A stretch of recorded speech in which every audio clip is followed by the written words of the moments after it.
Suratul Mujadilah adalah surah ke-58 Al-Quran. Ini adalah surah Al-Quran yang sangat berbeza kerana ia berkaitan dengan dalam 4 ayat pertamanya sebuah insiden yang berlaku dalam kehidupan Nabi SAW.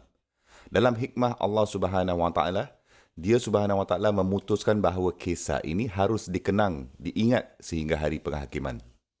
Dan keempat-empat ayat ini dihaskan untuk perbualan di antara Nabi SAW dengan seorang wanita yang sebaliknya tidak begitu terkenal sama sekali.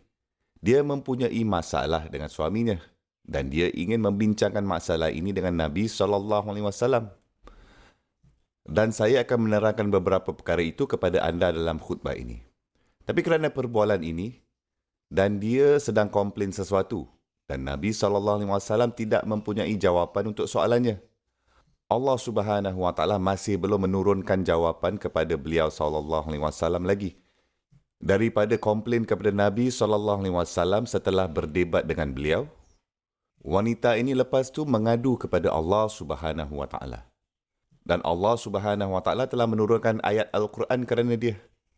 Dan bertahun-tahun kemudian selepas itu, setelah Nabi SAW meninggal dunia, satu kali itu Umar Ibn Khattab radhiyallahu anhu yang merupakan ketua negara pada masa itu, anda boleh memikirkannya dalam istilah hari ini, dia adalah presiden lah. Dan dia sedang travel dengan rombongannya dengan pengawal keselamatan. Pada zaman inilah anda tahu bagaimana kadang-kadang semasa presiden melakukan perjalanan, mereka mempunyai pengawal-pengawal dan seperti ada perincian keselamatan. Dan mereka mempunyai kaki tangan yang penting dengan mereka dan banyak kereta berbaris seperti kereta api. Dan juga mereka sudah tentu mempunyai tempat yang harus dipergi dengan masa yang terhad. Mereka mesti pergi ke suatu tempat. Jadi Umar Ibn Khattab radhiyallahu anhu ini sedang bertemu dengan sekumpulan perwakilan dari pelbagai bahagian Quraisy dan sebagainya kan. Dan wanita ini secara kebetulan sedang melintas jalan. Bertahun-tahun kemudian ini adalah setelah Nabi SAW telah meninggal dunia. Dan dia sedang melintasi jalan dan dia berkata, "Ya Umar." Dia memanggilnya Umar. Dan Umar radhiyallahu anhu menghentikan karavan, hentikan rombongan dan perjalanan rasmi kerajaan. Dia turun dari kudanya, dia turun dan mula bercakap dengannya. Dan wanita ini mula bising kepadanya dan dia berkata kepadanya, "Saya kenal kamu ketika mereka memanggil kamu Umair." Dengan kata lain, Umair bermaksud Umar si kecil. Dia seperti, "Saya ingat kamu sejak kecil." Dan wanita ini terus mengatakan, "Kamu harus takut kepada Allah. Sekarang kamu dah besar ya. Sekarang ketua negara ya. Kamu Amirul Mukminin ya. Tengoklah kamu sekarang. Sentiasalah bertakwalah kepada Allah Subhanahu Wa Taala. Selalulah ingat Allah."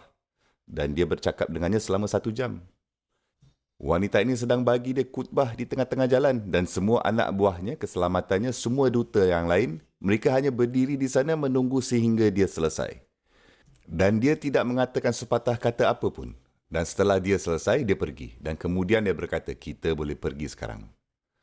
Dan beberapa kaki tangannya datang kepadanya dan berkata, "Ya Amirul Mukminin, ma ra'ayna mislal yaum." Wahai Amirul Mukminin, kami belum melihat hari seperti ini. Saya tidak pernah melihat perkara-perkara seperti ini. Anda menghentikan semua VIP ini kerana bil ajuz, kerana wanita tua ini. Sebab itu kamu berhenti. Dan Umar radhiyallahu anhu berkata, wanita ini, semasa dia komplainnya didengar di atas langit ke-7.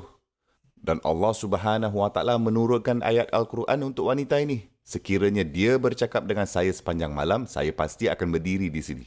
Sekiranya dia terus bercakap pada saya sampai keesokan harinya, saya pun pasti berdiri di sini.